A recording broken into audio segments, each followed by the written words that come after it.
ध्यान से, इस क्वेश्चन में क्या कह रहा है कि if the work done by a body on application of a constant force is directly proportional to the distance travel by the body.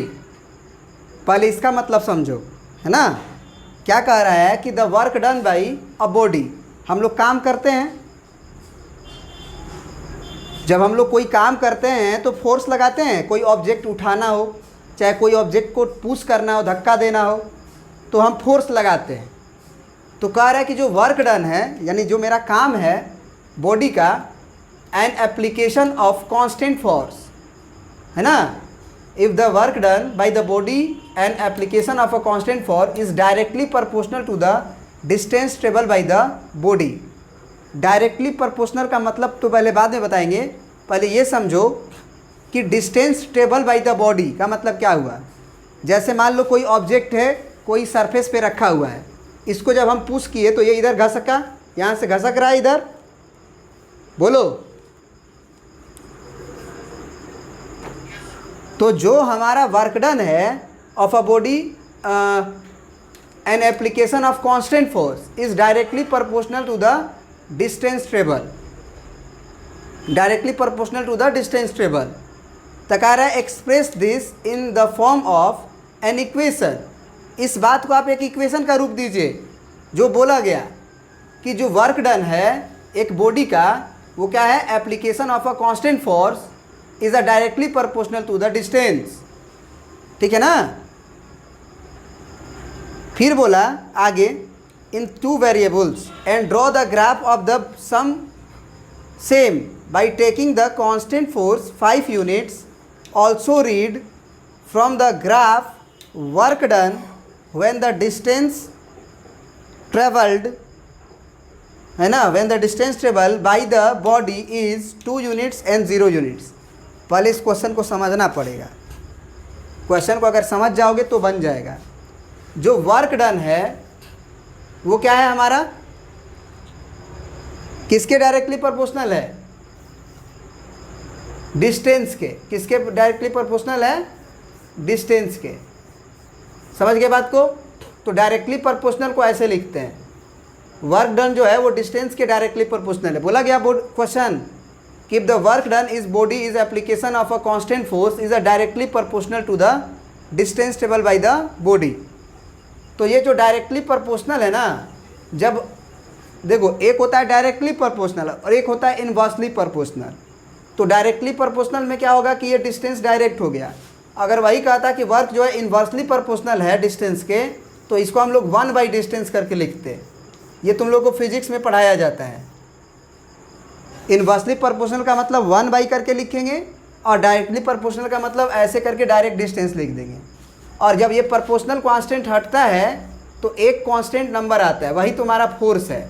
और ये डिस्टेंस को d लिख दो, है ना। वर्क डन को W लिख दो, F को फोर्स हो गया और D को डिस्टेंस लिख दो। समझ गए बात को। जब प्रोपोर्शनलिटी हटती है तो एक कांस्टेंट नंबर आता है, वही कांस्टेंट क्या है, फोर्स है तुम्हारा। समझ रहे बात को, ठीक है ना। तो बस इतना समझिए कि प्रोपोर्शनलिटी जब हटती है तो क्या लग जाती है, एक कांस्टेंट आता है। बराबर जब लिखते हैं इसको तो वही जो है वो फोर्स का है। तो हो गया ये W बराबर F इंटू डी, ठीक है ना। बहुत बढ़िया। अब ये वर्क बराबर F इंटू डी हो गया, ठीक है। कह रहा है कि express this in the form of an equation. हमने इक्वेशन में इसको बदल दिया, LHS RHS नज़र आने लगा, इक्वेशन में बदल गया। इन टू वेरिएबल्स, तो यहाँ पे वेरिएबल्स F है और D है। फोर्स एक नंबर है कांस्टेंट तुम्हारा। And draw the graph of the same by taking the constant force as 5। तो ये कांस्टेंट फोर्स F का वैल्यू आप क्या ले लो, 5 यूनिट ले लो और इसका ग्राफ बना दो आप। तो ये W बराबर कितना हो जाएगा, 5 इंटू डी। तो ये एक्चुअली आप W को Y की तरह ट्रीट कर सकते हो और 5 इंटू डिस्टेंस को आप X की तरह ट्रीट कर सकते हो। बस, यानी कि जब तुम ग्राफ बनाओगे तो एक बात का ध्यान रखोगे कि ये जो W है वही तुम्हारा Y एक्सिस है और जो डिस्टेंस है वही तुम्हारा एक्स एक्सिस है। ठीक है ना। तो इसका ग्राफ ड्रॉ करना है, तो इसका ग्राफ ड्रॉ करना आसान है ना, इसका ग्राफ ड्रॉ करना आसान है।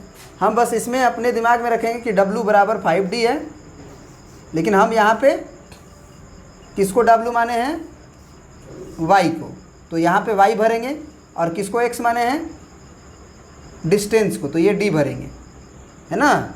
यहाँ Y हो गया तुम्हारा और यहाँ हो गया डिस्टेंस।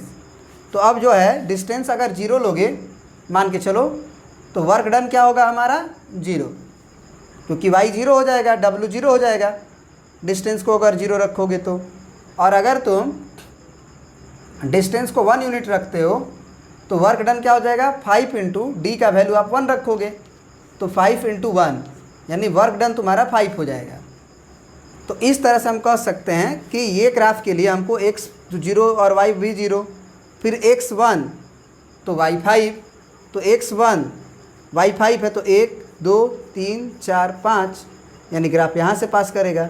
तो इसको ज्वाइन कर दो, ये हमारा ग्राफ हो गया किसका, W बराबर 5 इंटू डी, जो कि तुम कह सकते हो कि y बराबर 5 इंटू एक्स का ग्राफ है, अगर तुम डिस्टेंस को x मानो और W को y मानो।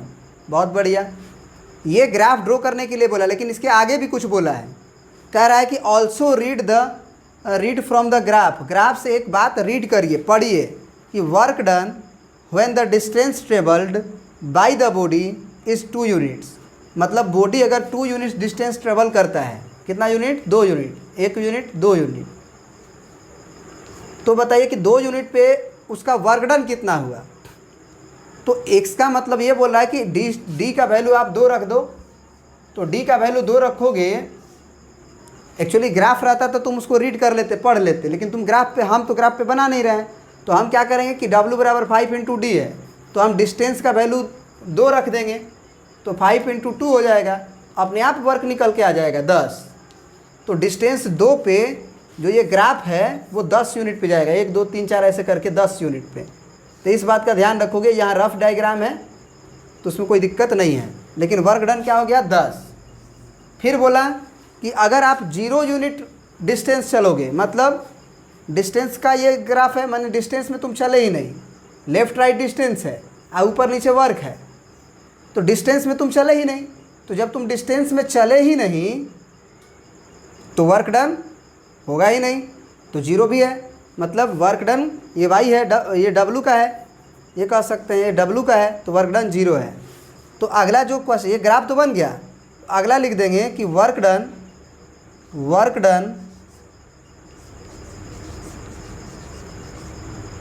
फॉर डिस्टेंस बराबर 2 यूनिट इज इक्वल टू 10, है ना, 10 यूनिट, और बी यूनिट लिख दो, और क्या बोल सकते हो तुम, वर्क डन फॉर डी बराबर यानी कि डिस्टेंस बराबर 1 यूनिट, सॉरी 0 यूनिट, कितना हो जाएगा 0। तो ये तुम्हारा इस क्वेश्चन का आंसर हुआ, ठीक है ना, प्रिंट कर लीजिए।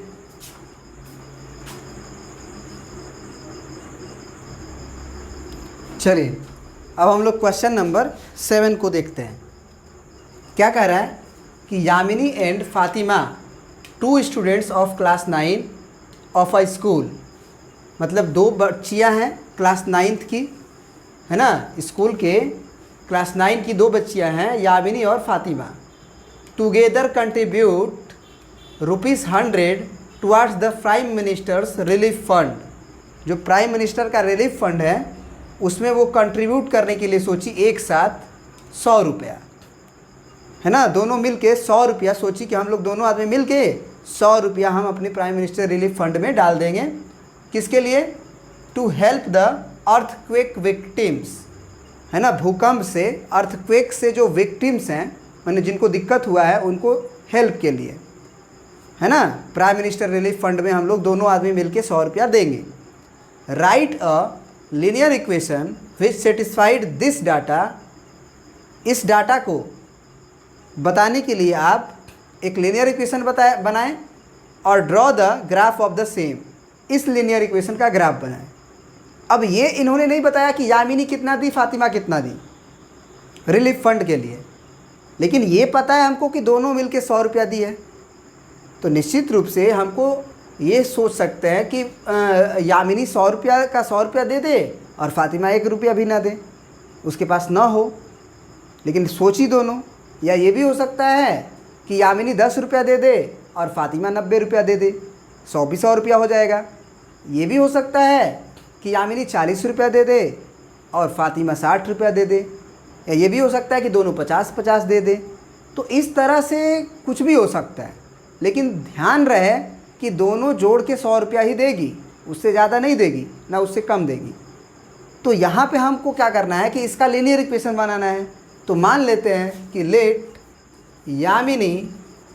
यामिनी कंट्रीब्यूट x रुपीस या rupees x and Fatima contribute rupees y। इन्होंने हमको नहीं मालूम है कितना दिया, इन्होंने कितना दिया, लेकिन ये मालूम है अकॉर्डिंग टू द क्वेश्चन कि दोनों जो रुपया है वो देने के बाद 100 रुपया ही हो रहा है। बस हो गया, इसका आपको लीनियर इक्वेशन बना देना है। तो अब यहाँ पे बच्चों को दिक्कत क्या होता है कि जैसे वो बनाएगा ना बॉक्स ग्राफ बनाने के लिए, यहाँ पे बनाते हैं ग्राफ बनाने के लिए, तो क्या होगा कि जब वो x + y = 100 है, तो जब सोचो कि जब वो x का वैल्यू 0 डालेगा तो क्या होगा, x का वैल्यू 0 डालेगा मान के चलो, तो y ये तो 0 हो गया, तो y = 100, तो ये 100 हो जाएगा। फिर अगर y = 0 डाल दे, y बराबर तो x = 100, मतलब ये 0,100 से पास करेगा और ये 100,0 से पास करेगा। अब प्रॉब्लम यहाँ पे ये है कि बच्चों के पास ग्राफ इतनी बड़ी तो होती नहीं है, ग्राफ इतनी बड़ी तो होती नहीं है कि वो 100 पॉइंट को ढूंढ ले। बात समझ रहे हो? तो यहाँ पे थोड़ा सा दिमाग लगाएंगे और हम क्या करेंगे कि ग्राफ तो हमको बनाना है, और ग्राफ का मतलब होता है कि सामने वाला को समझ में आ जाए कि हुआ क्या है ना, सामने वाले को समझ में आ जाए कि हुआ क्या। तो अगर हमको ग्राफ ड्रॉ करना है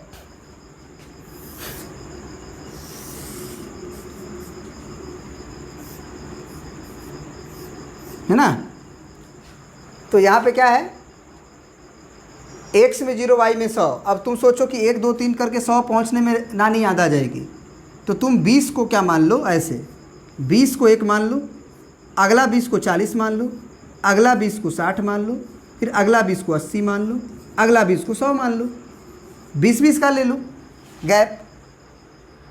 मतलब 20 रुपया x जो है वो यामिनी है, यामिनी के द्वारा रुपया है, और y जो है वो फातिमा के लिए है। तो इसके लिए भी 20 मान लो, 40 मान लो, 60 मान लो, 80 मान लो, 100 मान लो, फिर 120 मान लो, ये भी मान सकते हो वैसे, है ना। तो 20-20 रुपया का कर दिए। अब पहला पॉइंट यहाँ पे यही समझना है कि इतना को ही हम 20 मान लिए, इतना ही यूनिट को 20 मान लिए, तो कोई दिक्कत नहीं, मान सकते हैं। तो अब पहला है 0,100, तो x में नहीं चलना है, y में चलना है। कितना? 100। तो y में 100 चले जाओ यहाँ पे हो, तो ये पॉइंट हो गया 0,100, और अगला पॉइंट है 100,0, मतलब x में तो 100 और y में 0, तो ये 100,0 हो गया। अब इस पॉइंट को मिला देंगे, मिला दिए ये पॉइंट दोनों, है ना। यही ग्राफ हो गया x + y = 100 का, है ना। बस हो गया, कहानी ख़त्म, ठीक है ना। तो इसको प्रिंट आउट कर लीजिए।